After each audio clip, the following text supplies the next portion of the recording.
বিশ্বনবী একবার আসরের নামাজের সেজদা লম্বা করে দিলেন।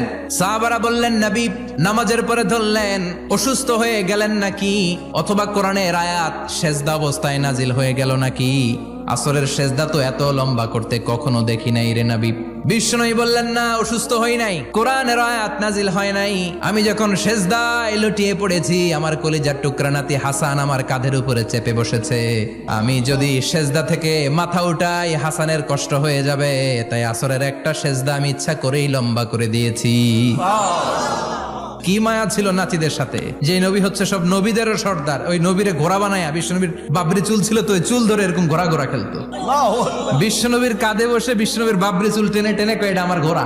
হাসান হুসাইনের গায়ের এমন কোন জায়গা নাই যে জায়গায় বিশ্বনবী চুমা দেয় নাই। আর বলতেন, রাইহানা চাইনি ফিদ দুনিয়া, হাসান আর হুসাইন হলো আমার দুনিয়ার সুগন্ধি।